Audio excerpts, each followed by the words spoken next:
স্বয়ংবর গোষ্ঠীর আর্থিক স্বনির্ভরতা এবং মহিলা উদ্যোক্তাদের হাতে ব্যবসার প্রয়োজনীয় পুঁজি পৌঁছে দেওয়ার লক্ষ্যে পূর্ব মেদিনীপুর জেলা প্রশাসনের উদ্যোগে শুরু হলো আনন্দধারা বিভাগের বিশেষ ব্যাংক ভিত্তিক পর্যালোচনা সভা।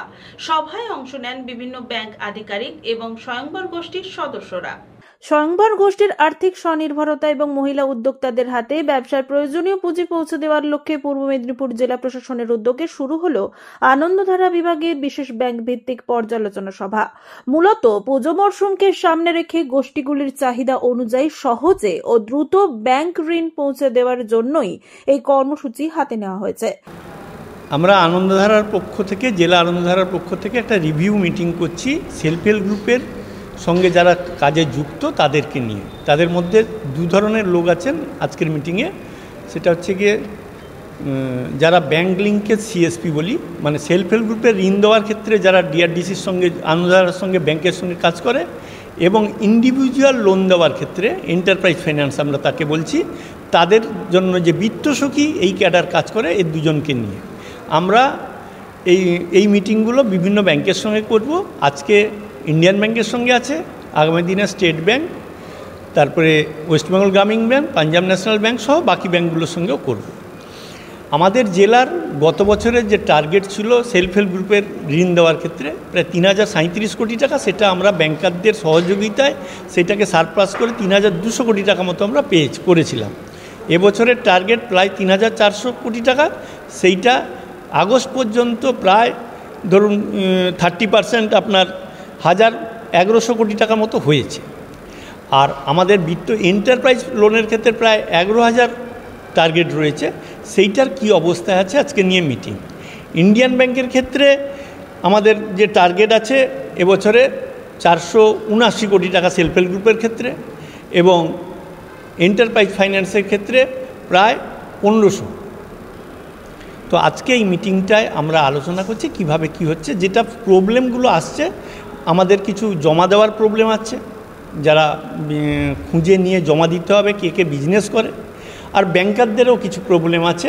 মঙ্গলবার তমলুক জেলা প্রশাসনিক ভবনে আয়োজিত প্রথম দিনের সভায় উপস্থিত ছিলেন জেলা আনন্দধারা প্রকল্প পরিচালক সায়ন্তন বসু, রাজ্য আনন্দধারার পক্ষ থেকে গৌতম দাস, ইন্ডিয়ান ব্যাংকের deputy zonal manager Brajesh Kumar Singh, জেলার আধিকারিক প্রমোদ কুমার, জেলা আনন্দধারার কর্মকর্তারা, সুদীপ মাইতি সহ অন্যান্যরা। সভায় অংশ নেন বিভিন্ন ব্যাংকের আধিকারিক এবং স্বয়ংবর গোষ্ঠীর সদস্যরাও।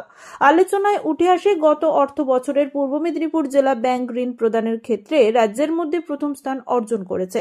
নির্ধারিত টার্গেট ছিল 3037 কোটি টাকা, অথচ তা ছাপিয়ে জেলা জুড়ে হয়েছে প্রায় 3200 কোটি টাকার ঋণ। চলতি 2025-26 অর্থবর্ষেও টার্গেট রয়েছে 3444 কোটি টাকা। ইতিমধ্যেই আগস্ট মাস পর্যন্ত 1050 কোটি টাকার ঋণ গোষ্ঠীভুক্ত মহিলাদের কাছে পৌঁছে দেওয়া হয়েছে।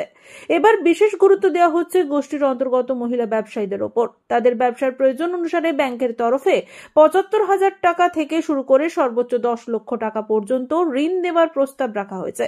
ইতিমধ্যেই বিভিন্ন ব্যাংকে আলাদা আলাদা সার্কুলারও জারি হয়েছে।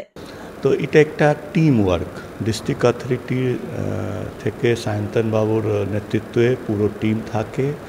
আর ওর মধ্যে আমার Midnapore zonal office Indian bank, আমার 35 ব্রাঞ্চ আছে পূর্ব মিদনাপুরতে। তো এটা 35 ব্রাঞ্চ দুই ধারণা মেন যে ক্রেডিট লিঙ্কেজ, একটা স্বরোজগারি দলের ক্রেডিট লিঙ্কেজ, অন্য হলো এন্টারপ্রাইজ সলিউশন, ইন্ডিভিজুয়াল ব্যক্তিগতভাবে যে দেওয়া যায়। তো যদি মেনে নিন কোনো দলটা ভালো কাজ করতে ফেলেছে, কোনো ভালো উদ্যম করেছে, আর ওই দলের মধ্যে 1-2 মহিলা যে আছে উনি মেনে নিন নিজের ভাবের সেও ভালো উদ্যম করতে পেরেছেন, তো ওনার যে বিত্তীয় সহায়তা দরকার সেই জন্য প্রকল্পটা গভর্নমেন্ট নিয়ে এসেছেন। অ্যাকর্ডিংলি ব্যাংক ওর সাপোর্ট করছে। তো আমার সেটাই চেষ্টা কি যে টার্গেট আছে ডিস্ট্রিক্ট ইন্ডিয়ান ব্যাংককে দেওয়া হয়েছে 480 crore ইন স্বরোজগারি দল ক্রেডিট লিঙ্কেজ, আর সিমিলারলি এন্টারপ্রাইজ সলিউশন এন্টারপ্রাইজ ফাইন্যান্সতে আছে। তো এটা আমি সবাই মিলিয়ে পুরো করব আর চেষ্টা করব কি প্রত্যেক ফ্যামিলি, প্রত্যেক পরিবারতে এটা বিত্তীয় সহায়তাটা ভালো করে দেওয়া যায়। পুলক বেড়ার রিপোর্ট, খবর BCBS।